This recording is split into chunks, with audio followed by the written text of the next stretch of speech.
Hello golfers, this is Kevin Robowski from the KMR School of Golf. Glad to be back with you. Restrictions are easing here in Hawaii, so golfers are back to the course. Little by little, normalcy is returning, and I thought it'd be a good time to add another video to the collection. Specifically today, I want to focus on the golf yoga swing, which has really been my passion for about the last 5 or 6 years, is try to incorporate the world of yoga into the world of golf. And there's a lot of similarity and a lot of necessity to incorporate these yoga principles.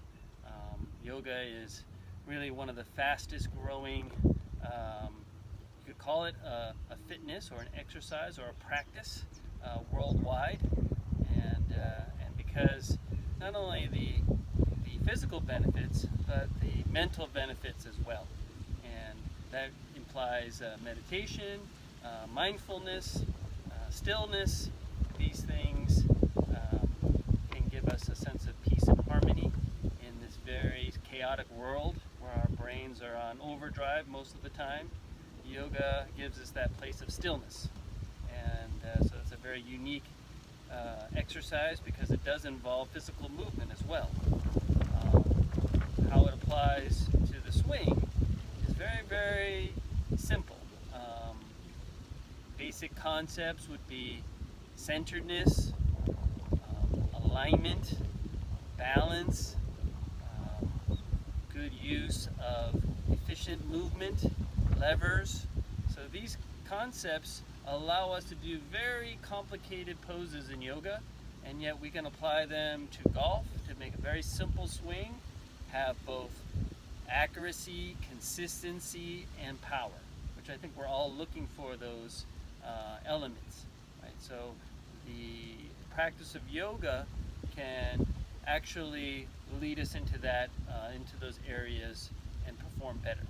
So to backtrack a little bit, a lot of this has been inspired by the MORAD project, which is headed by Mr. Mac O'Grady, who was my teacher, and he also was a yoga practitioner, very much a big believer in the importance of flexibility, especially as it applies to the golf swing. And then also my yoga teachers in the past and in the present continue to motivate and inspire me, and basically give me a better understanding of the anatomy and how it best functions. So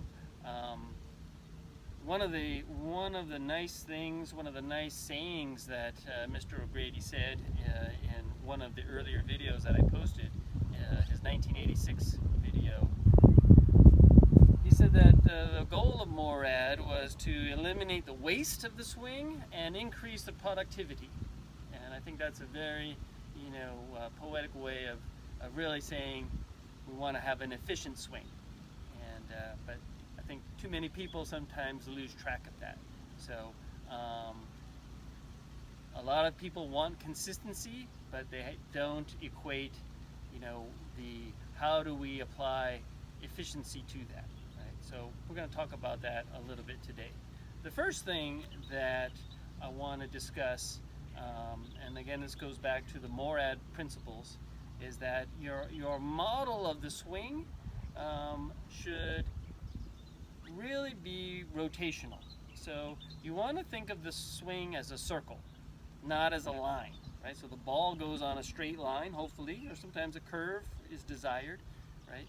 But we want to think of the swing as a circle. And I will oftentimes have people just stand straight, have their arms connected to their body, have the shaft parallel, nice erect posture, right? And then just swing around in a horizontal circle. So rotate backswing, come around. Rotate backswing, come around, the follow through. And give them that idea, that circular feeling. I come in this direction, a slow motion. You can see the rotation. I unwind, release, extend. I have balance. So it's very easy to do this and to apply these principles on a horizontal plane, right? The complexity becomes because the ball's on the ground, right? And so now I have to bend over, so that changes my depth perception, my perspective, my the fluid in my inner ears is now tilted because my body is on an incline. All of this is sort of affecting your perspective and your depth perception. So we want to maintain that rotational circular feeling in a bent over posture, and now the circle becomes on an incline. So if I simply do this, right, go to the rotational horizontal swing at the top, right, and I bend over because the ball's on the ground, then I'm in the ideal backswing position. And I unwind, rotate, try to keep the angle of my spine inclined so I don't change that, don't change my posture too much, so the arc of the swing goes right through the ball consistently, right? So that's what makes golf difficult, is the fact that we're bending over and the ball's on the ground. So it's a little less intuitive to apply that circular notion. So that's number one important point. Think of the swing as a circle. You can imagine if I just put the ball at 12 o'clock and I just go back clockwise, just follow the clock, 1, 2, 3, 4, 5, 6, 5, 4, 3, 2, 1, 12, 11, 10, 9, 8, 7, 6 again, right? Then I'm coming back to the inside, coming back from the inside. I have a beautiful release. There'll never be a chicken wing, there'll never be a slice. So for those of you that slice, this notion of just rotating on a horizontal plane, you can feel it. You can't slice, right? The fact that you're keeping it on a horizontal plane, your wrists are gonna release. So that's squaring the face, right? And you get the club head speed as well from that. So that first and foremost has to be clear in your understanding. You're not trying to lift the club up, you're not trying to go down the line, you're not trying to overextend. All of these things create complexity, and it requires the brain then to make the compensation somewhere else later in the swing, which golfers can do, and sometimes golfers get good at doing that. But as we age, that tends to catch up with us. So things that we can do as a kid, because we have our brains are in that amazing stage of learning and just a tremendous reaction speed and accuracy that sometimes these great athletes, when they're 20, they can break the rules a little bit. But as you get older, that catches up with you. So we want to keep the swing as simple as possible. Now we're gonna think of the swing as a circle, right? So we have rotation. Our arms are going to stay connected to the body. That keeps it on a circle, right? So if I try to extend my arms away, right, I lose my circle. I create a more elongated arc, right? And then maybe I come back, and then maybe I come down, right? But again, complex. So we have this element of connection. My arms are connected. I'm maintaining my center, right? So my weight is basically moving because the club's going around in the circle. So maybe my weight starts off in the balls of my feet. As I move the circle, the weight moves into my right heel, a little bit into my left toe, and then as I unwind, it's going to be a natural shifting of the weight to the left foot, and then back to the left heel and the right toe. So I'm not consciously trying to shift my weight is shifting in response to the circular motion of the swing. Right? So, but one thing that a lot of times gets confusing to people is, especially the backswing, where there's a notion, a very intuitive, strong urge to overswing. So the intuition is the bigger I swing, the further I can hit the ball. So the error in this reasoning is this. Now that can be true to some degree, but it tends to create more inconsistency, which a lot of us are looking for, and a lot less accuracy. So what we want is we want the backswing to go in a circle, but we need some things to govern that circle so that we don't overdo it.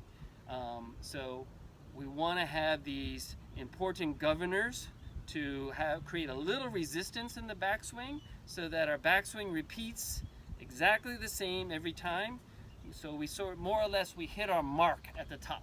So the better we are at hitting that same mark every time at the top, the more consistent you're going to be. So that way, because of that, we need governors. So I'll give you an example of a governor.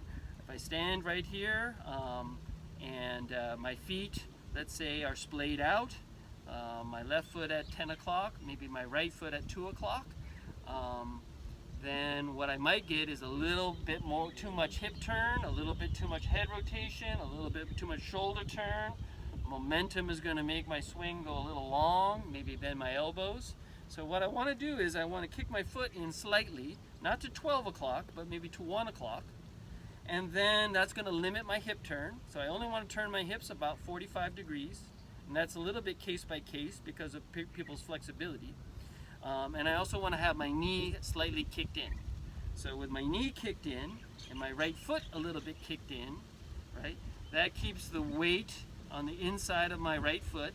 My overall weight at address with an iron is on the left. So let's say I'm about 60% on my left and 40% on my right.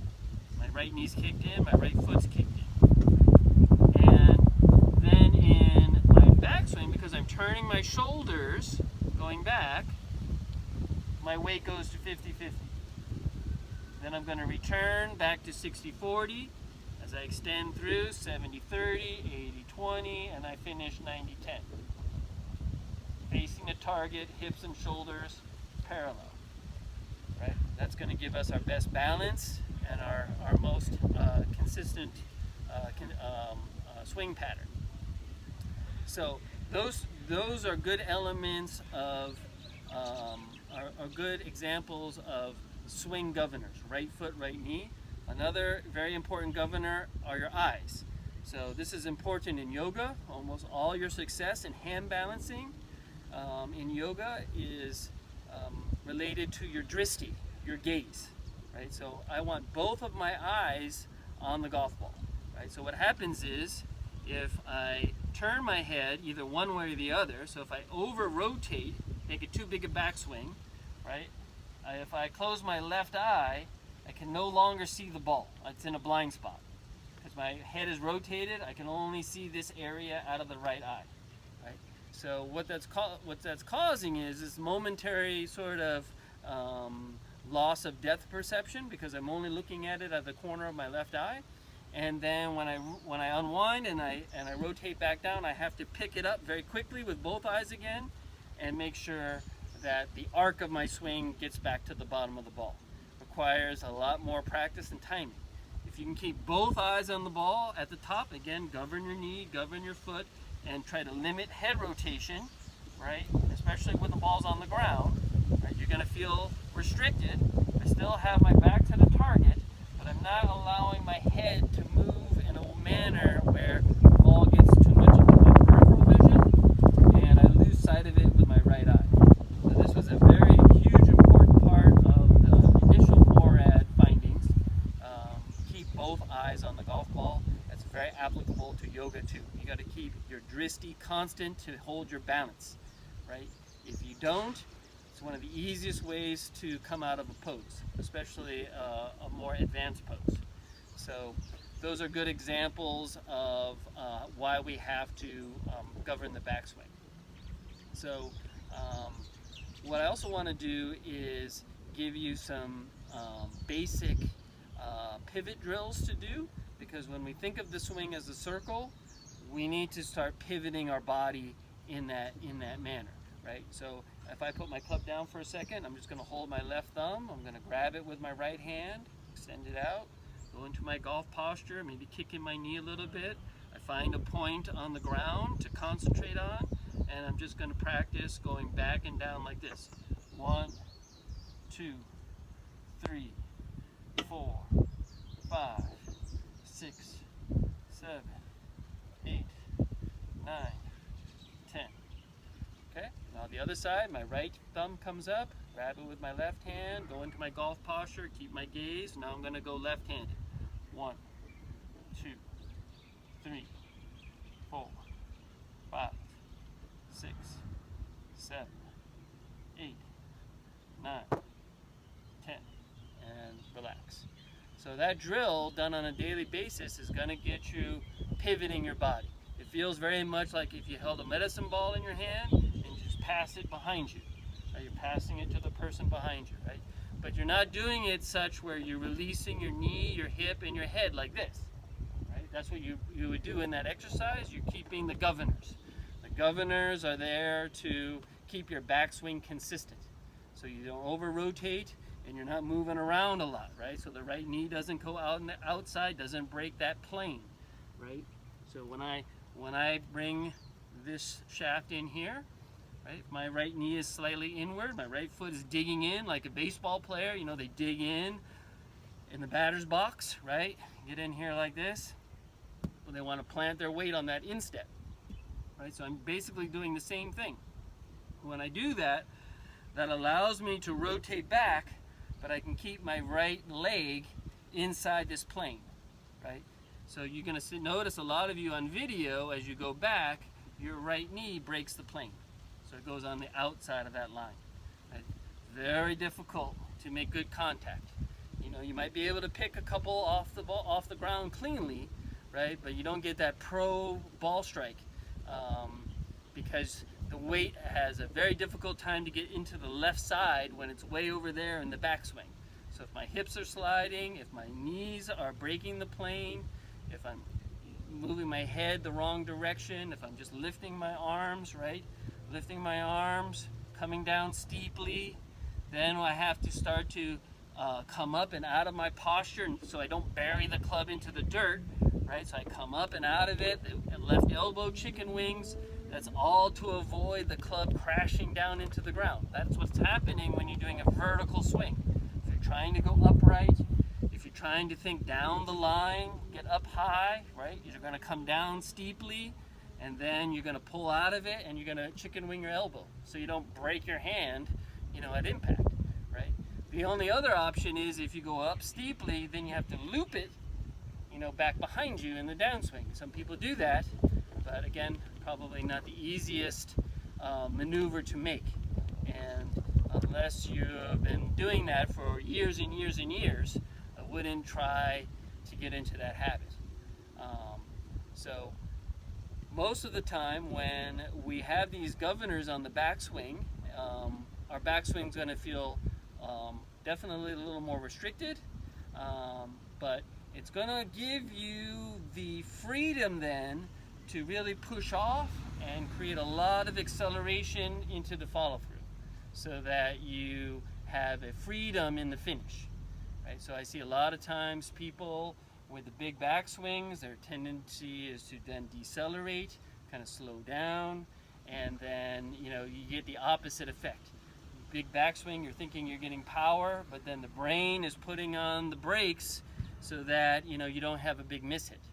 Right? So when you have a shorter, more compact backswing with restriction, you still have the turn, right? It's going to give you the freedom then to accelerate, to push off, and then to really extend through. And that's really one of the huge power sources. You want to think you're going to get your power in the downswing, right? Not in the backswing. So backswing is there to set up the initial rotation, and we have some governors in place so that you have the consistency, and then we're going to really push off, extend, and follow through with acceleration. And that's where we're getting our true power. We're going to demonstrate one with kind of a shortish backswing that's very economical, efficient, and but giving us the accuracy, the consistency, and the power. So here we go. I'm going to set up, a little waggle, right knee kicked in,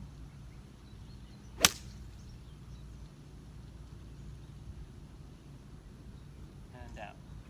Right.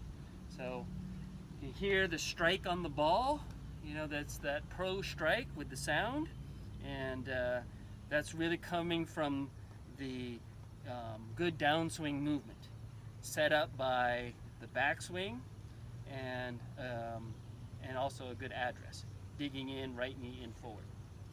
The last point I wanted to make as it applies to yoga is that breathing is very important, and what we're doing in yoga is attaching breath to movement. And so I don't want you to really think too much about your breathing as you're hitting the ball. But where you can be thinking about breathing is before you hit the shot.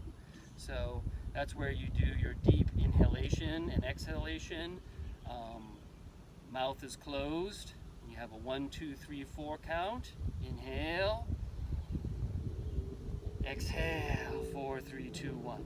So you think diaphragm, rib cage, chest, collarbone. Exhale, collarbone, chest, rib cage, diaphragm. Right? And so this is there to calm you, not only your physiology, but also your emotional state. Right? So breathing has been, proven beyond a doubt. Breathing technique can really calm the body, calm the mind. Right? So that's what we're trying to do in sometimes pressure situations. Maybe it's the first tee, maybe it's 3-foot putts. So before you do the action, you work on those deep inhalations. I've covered that in the earlier videos if you're more curious. The other thing that is very important is that we also attach this count to the actual swing and to the pre-shot routine.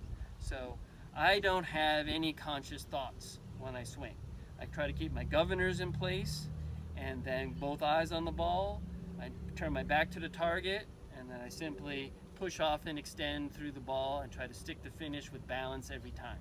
Right? Now there's no reason to fall out of balance if my alignments are good, and that's set up by address, and then the governors, and then also this idea of staying centered. Right? So it's very hard to fall off balance if you are adhering to those ideas. But when I hit a golf ball, I'm not thinking X, Y, Z. Right? So I'm trying to basically recall my swing on a more subconscious level. And so what that entails is I simply count. So one of the things that we've done throughout the years in the Mac O'Grady schools is we've swung together on a 3 count, 1001, 1002, 1003, go. And then we hit the ball, right? So I'm just saying that to myself every time, every shot, right? So I don't have any conscious thought during the swing, okay? So if I say that out loud, I go to address, I'm waggling, I'm just loosening up the muscles, clubs moving back and forth, shuffling my feet. It's very important to stay in motion. That just gives you that nice rhythm and timing. 1001, 1002, 1003. And right back down. Right? So that's very much a yoga principle. We're not so conscious about what we're doing. We're going to try to maintain a flow state, and by distracting the conscious mind, by going on a count, we can keep it consistent. We can eliminate some of that unnecessary thinking that we all tend to, overdo. The last little thing when it comes to the breathing is I always make sure my mouth is slightly open. So I don't worry about, do I go back on an inhale or an exhale? I just make sure my mouth is open, so my jaw is relaxed. That's just keeping the tension levels down, right? So that's very important, like a very small point. So to cap this all up, a lot of this is more specifically detailed in my book, Om Golf, which is available on Apple Books, or you can email me at kmrschoolgolf.com, and also I have a golf yoga video, and that's also available through kmrschoolgolf.com, and I can send you the link. And if you're more interested in the physical practice of yoga and how that applies to golf and doing the golf exercises for your swing, then the golf yoga video and the book, they are really essential reference points. So Hope this clarified some things and some thoughts for you in the swing, and maybe gave you a few ideas to practice on your own. And good luck, everybody, and look forward to seeing you all on the course. Take care.